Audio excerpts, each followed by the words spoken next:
Ant-Man and the Wasp: Quantumania, of course, will be the third movie in the Ant-Man and the Wasp trilogy, or just Ant-Man trilogy. And this is actually going to be a film coming our way relatively soon, kind of, because it comes out in February of 2023, which that's going to be our first movie of next year.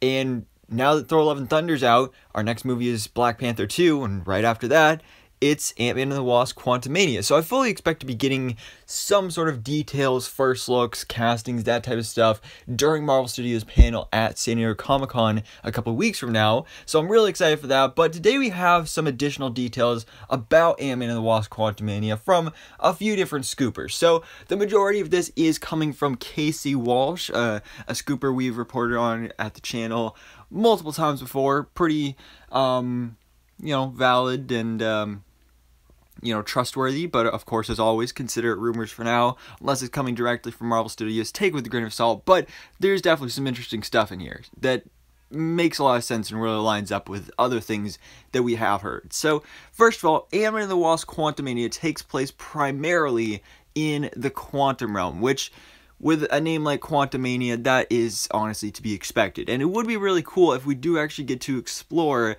that subatomic city that was featured in Ant-Man and the Wasp when Hank and Janet went down into the quantum realm. So that would be really cool. It makes a lot of sense if that's maybe even where Kang is living and some of these other characters. So I'm really excited to see that explored.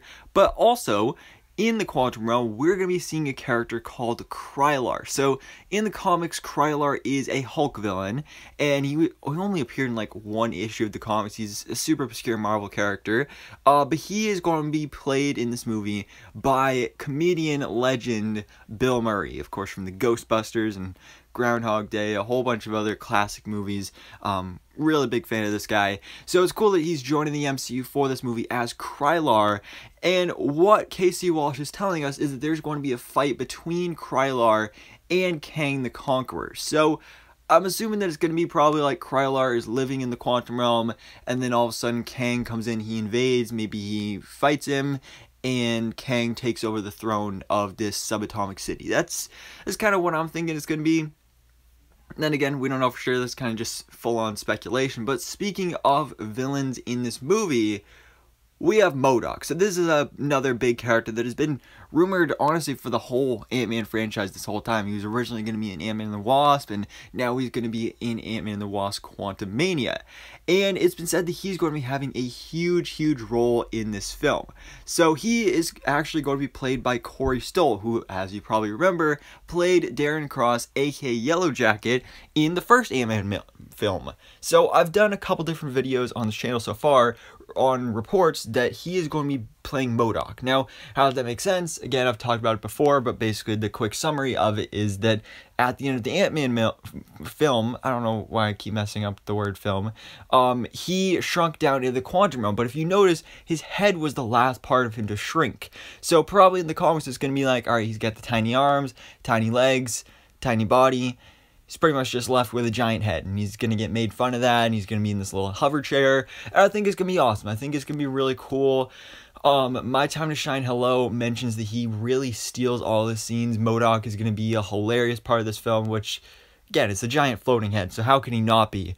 But another interesting aspect of this character, also according to My Time to Shine Hello, another reliable scooper, she is claiming that Modok is going to be the kind of second main villain of this movie, because we know Kang the Conqueror is going to be the main villain here, but he's going to be the second in command to Kang the Conqueror, which that's kind of honestly part of Modok's character at this point. He's always second in command. I mean, you go back to the 90s Iron Man animated series, he was in second command to the Mandarin. You go back to the Superhero Squad show, the early 2010s, he was second in command to Doctor Doom. And then even in 2012, 13, 14, something like that, on the Avengers Assemble cartoon, he was second in command to the Red Skull. And now we're going to be seeing Modok in live action, second in command to Kang the Conqueror, which is going to be really, really cool. And I have been wondering if maybe it's going to be more like possibly Modok is actually the main villain of this movie, and it's more like Kang is just there and like they're working together, but it's more just to set up Kang for bigger stuff going forward, like the next Avengers movie and Loki season 2 and all that stuff. So we'll see if Kang actually does end up being the main villain. We'll have to wait and see on that, but I'm definitely really excited to see Modok make his live action debut, see all the crazy silliness, because honestly, the Ant-Man franchise is the best place to do this kind of character because he's just absolutely ridiculous, but I'm excited for it. I think it's going to be a lot of fun. Also in this movie, we're going to be seeing Katherine Newton as the new recast, aged-up version of Cassie Lang, Scott Lang's daughter, and she is going to become a superhero in this film, just like she does in the comics.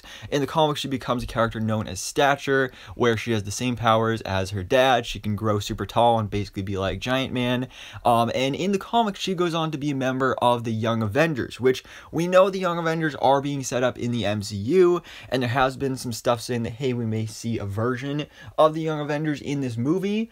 According to Casey Walsh, that is not the case. They're definitely setting up some huge Young Avengers stuff in this film, of course with Cassie becoming Stature, but we're not actually going to get the formation here. So that makes sense. I'm fine with that.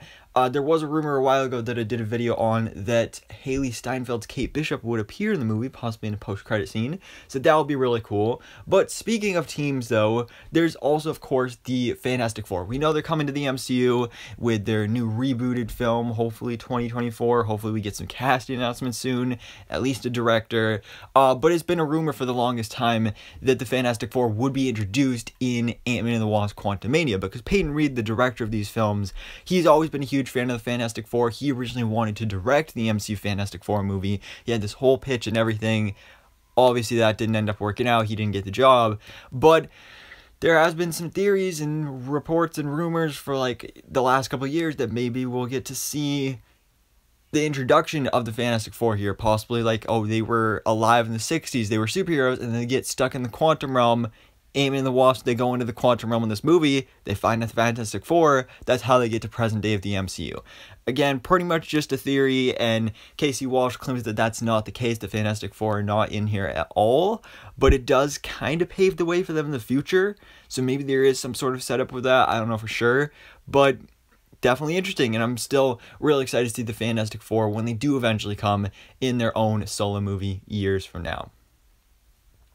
But guys, what do you think about all these brand new updates and details on Marvel Studios' Ant-Man and the Wasp: Quantumania? What do you think about the involvement of Kang the Conqueror and Modok and the Young Avengers and just all the craziness, all the Quantumania that's going on with this movie? I know I'm really excited for it. I love the first two Ant-Man movies, so I'm excited to see what's in store for this third one. One final note that Casey Walsh mentions is that the ending of this movie is like chef's kiss, so I don't know what that means, but it's apparently like the perfect ending, and it's a really satisfying ending, so that could mean a whole number of things. You can let me know your own theories and predictions in the comments below, but for now, guys, thanks so much for watching. Please drop a like if you enjoyed this video, and hit the subscribe button so I can keep it up to date on everything goes on in the Marvel life.